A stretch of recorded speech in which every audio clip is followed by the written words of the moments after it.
I never imagined I'd be fighting for my nurse's right to step foot in my own home while wrestling with stage 3 lymphoma. But life has a way of throwing curveballs, and this one came in the form of Margaret Hensley, the HOA president of Willow Creek, who everyone secretly called the enforcer behind her back. It all started on a gray, post-chemo morning, my body aching like I'd been hit by a truck. I was waiting for Emily, my home care nurse, to show up with my meds and change my surgical dressings. That's when I heard shouting outside my gate. Peering through my leave-vying room window, I couldn't believe my eyes. Margaret, with her sharp bob haircut and a voice that could curdle milk, was physically blocking Emily from entering. No medical VY-siders allowed in Willow Creek. This is private property, she bellowed, her face flushing a furious red. Emily, calm as ever, tried to explain. Ma'am, I'm his registered nurse. I come here daily. But Margaret wasn't VYing it. I don't care if you're Mother Teresa. I'm calling security, and if you don't leave, you're getting arrested for trespassing, she snapped, whipping out her phone. My blood boiled. Dragging myself to the door, every step shooting pain through my bones, I felt a mix of rage and disbelief. Willow Creek had always had its quirk-strict HOA rules about lawn maintenance or mailbox colors, but it was manageable until Margaret took over 6 months ago. She turned the place into her personal kingdom, inventing rules like she was writing a dictator's playbook. This was a new low. 3 years ago, I moved here for the quiet, the neat lawns, the friendly neighbors. Then came the diagnosis cancer, the word that flips your world upside down.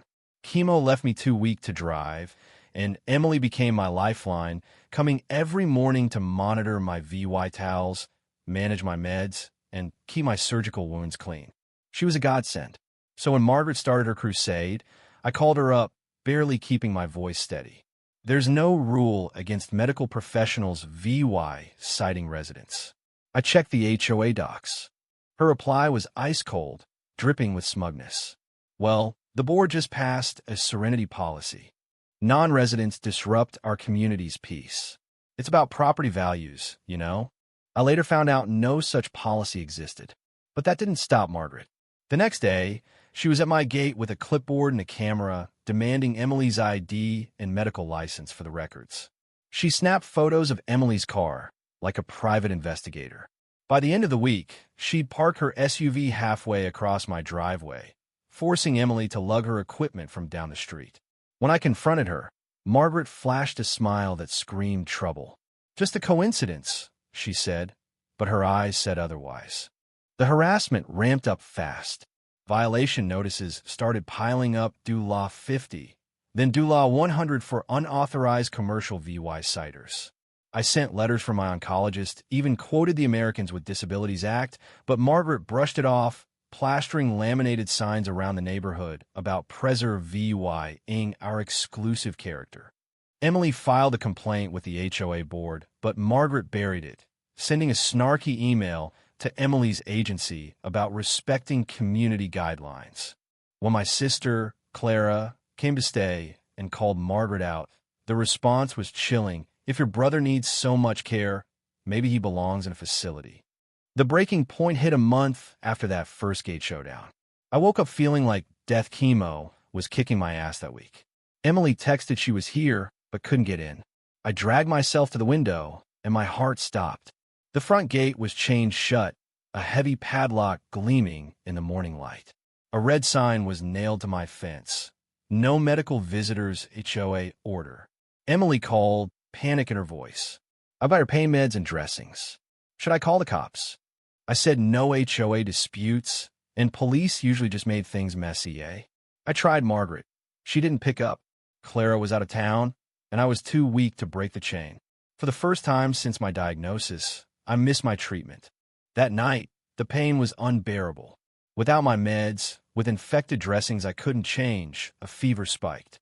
Around midnight, I collapsed trying to reach the bathroom. Thank God for my medical alert pendant. I hit the button before everything went black. Next thing I knew, I was in the ER, Clara sobbing at my bedside, a doctor explaining I'd developed sepsis, a life-threatening complication.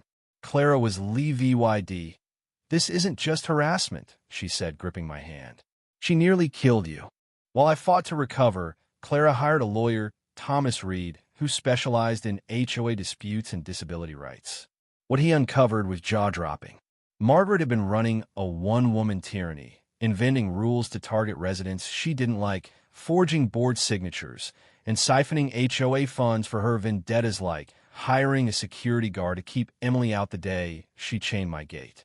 Thomas filed charges against Margaret and the HOA for harassment, obstruction of medical care, and reckless endangerment.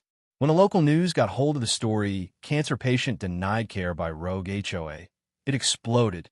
Disability advocates protested outside Willow Creek's gates, and the other board members scrambled to disown Margaret's actions. The sweetest moment came 6 weeks after that first confrontation. I was finally home, healing with Emily's care, when I heard a commotion. From my porch, I watched 2 police officers at Margaret's door, arrest warrant in hand. She tried to play the VY Tim. This is outrageous. I was enforcing community rules. I have HOA immunity. The officers weren't impressed. No such thing as HOA immunity from criminal charges, ma'am, one said as they cuffed her. Neighbors spilled out, phones recording, as Margaret ranted. Do you know what his nurse is doing to our property values? An officer cut her off. The right to medical care trumps your property values. In court, Margaret's defense crumbled. The judge wasn't swayed by her. I was just enforcing rules excuse.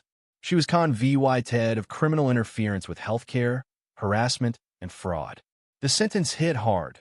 6 months in county jail, a $25,000 fine, 3 years probation, and poetic Justice Community Care VYC at a cancer treatment center. The shock on her face as the gavel fell was unforgettable. Her attorney just shook his head, defeated. Looking back, Margaret's reign of terror showed how far power can corrupt, but also proved that no one, not even an HOA dictator, can stand between a person and their right to serve VYV. So what do you think? Was Margaret just a control freak protecting her VY shown of community? But did she cross a line into pure malice? Should HOAs have the power to interfere with medical care? Or is that a dangerous overreach? And here's the big one. If you were in my shoes, would you have fought back sooner? Or tried to reason with someone like Margaret? Drop your thoughts in the comments. Hit that like button if this story got your blood boiling. And subscribe for more real-life dramas that'll keep you on the edge of your seat. Thank you for taking the time to listen to today's story on Store of Good Stories. If this story touched your heart or made you think, don't forget to hit like and share the video to spread this positive message to more people. And if this is your first time here, make sure to subscribe and turn on the notification bell so you won't miss any of the meaningful stories we share every week. Your support is the biggest motivation for Store of Good Stories to keep bringing heartfelt and valuable stories to you. See you in the next video.